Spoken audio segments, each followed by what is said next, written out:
Welcome to ஆகத்தாஸ் kitchen. இன்றைக்கி நாங்கள் ஊரில் சமைக்கிற மாதிரி சுண்டங்காய் கறி எப்படி வைக்கிறேன்றதை பார்ப்போம். இந்த சுண்டங்காய் கழுவி வச்சுருக்கிறேன். இதை ஒரு ஒரு தட்டிட்டு தான் எடுக்கணும். தேவையான பொருட்கள் சுண்டங்காய், மிளகாத்தூள், கறித்தூள், வெங்காயம் வெட்டி வச்சுருக்கிறேன், வெள்ளை வெங்காயம் வெட்டி வச்சுருக்கு, உப்பு தேவையான அளவு, பழப்புளி கொஞ்சம் கரைச்சி வச்சுருக்கிறேன், அதோட கருவேப்பிலை, இந்த இதுக்குள்ள வதக்கிறதுக்கு பெருஞ்சீரகம், வெந்தயம், உங்களுக்கு அளவான ஒரு ஸ்பூன் போட்டால் போதும். மற்றது கடுகு. நான் இதில் பாவிக்கிற வெர்ஜின் கோகோனட் ஆயில் தான் பாவிக்கிறது. இது எப்படி செய்கிறன்றதை நாங்கள் இப்போ பார்ப்போம். இப்போ போடுறதை காட்டுறேன். நான் ஒரு ஃப்ரீசர் பேக் கொண்டு எடுத்து அதுக்குள்ள இதை போட்டுட்டு சும்மா சின்ன ஒரு தட்டினா சரி. அதை அப்படி கொஞ்சம் நேரம் தண்ணிக்குள்ளே ஊற விட்டுட்டு அப்படியே எடுத்து வதக்கி அதுக்குள்ள வெங்காயம் எல்லாம் போட்டு எடுக்க அவ்வளோதான். வேறு இதில் பெரிய ஒரு வேலி உண்டு.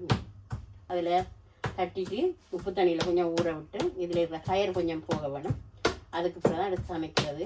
இது ஊரில் இப்படி தான் செய்கிறது. ஊரில் செய்கிற முறையின்படி தான் நான் இதை செய்கிறேன். இப்போ அடுப்பில் சட்டி வச்சாச்சு. அது சட்டி கொஞ்சம் சூடு ஏறிட்டு இதுக்குள்ள நாங்கள் இப்போ தேங்காய் எண்ணெய் விடுவோம். தேங்காய் எண்ணெய் கொதிச்சத்தோட அதுக்குள்ள சுண்டங்காயம் அதுக்குள்ளே போட்டோம்டா அது அப்படியே பொரிஞ்சு வருங்க. சுண்டங்காய் இப்போ நான் தட்டி தண்ணியில் போட்டேன். நான் இப்போ இதுக்குள்ளே போட போகிறேன்.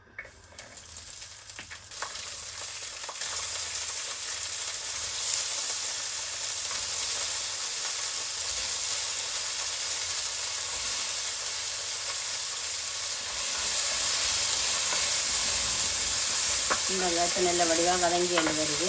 இது வதங்கி வரைக்கவே இதுக்குள்ள வெட்டி வச்சுக்கிற வெங்காயத்தையும் போட்டு, வெள்ளை வெங்காயம் போட்டு, கருவேப்பிலையெல்லாம் போட்டு இப்படி இதுக்குள்ளே வதக்க வேணும். இது கன நேரம் வதங்க தேவையில்லை. இந்த ஏற்கனவே தட்டி வச்சுக்கிறபடியாக குயிக்காக இது வதங்கி கன நேரம் இது வதங்க தேவையில்லை. இப்போ நான் இந்த வெங்காயத்தை போட போகிறேன்.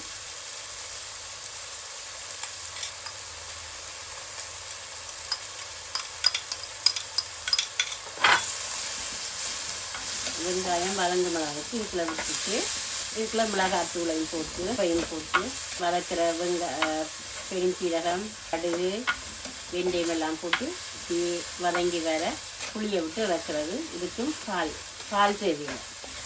இது நீங்கள் 2-3 நாளைக்கு வச்சு சாப்பிடலாம். பழுதாகாது. இதுக்குள்ள பால் விடாதபடியாக பழுதாகாமல் இருக்கும். இது நல்லா ஹெல்த்தி ஃபுட்டாக இருக்கும். இதுக்குள்ள நான் இப்போ ஒரு தேவையான அளவு உப்பு போடுறேன்.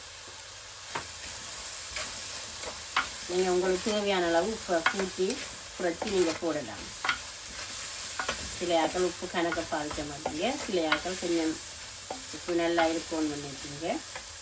இதுக்குள்ள வெட்டி வச்சிருக்கிற கருவேப்பிலை,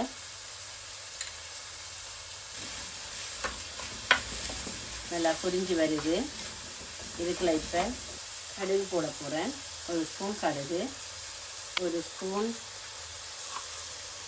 வெந்தயம். உடம்புக்கு நல்லது. இவ்வளவும் நாம் சாப்பிடலாம்.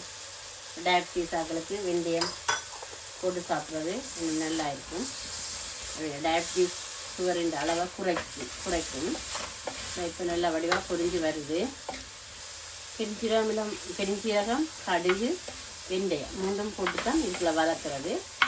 அதோட இப்போ இந்த வதங்கி வந்ததுக்குள்ள உங்களுக்கு அளவாக இதுக்கு நீங்கள் உங்களோட டேஸ்ட்டுக்கு ஏற்ற மாதிரி மிளகாத்தூள் போடலாம். நான் இது சின்ன ஸ்பூனால் ஒரு 4 ஸ்பூன் போட்டிருக்கிறேன்.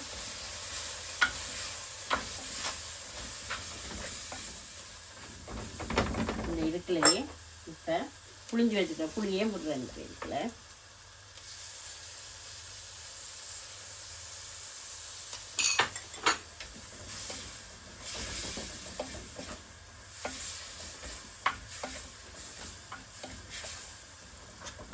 நல்ல வத்தல் குழம்பாக இருக்கும்.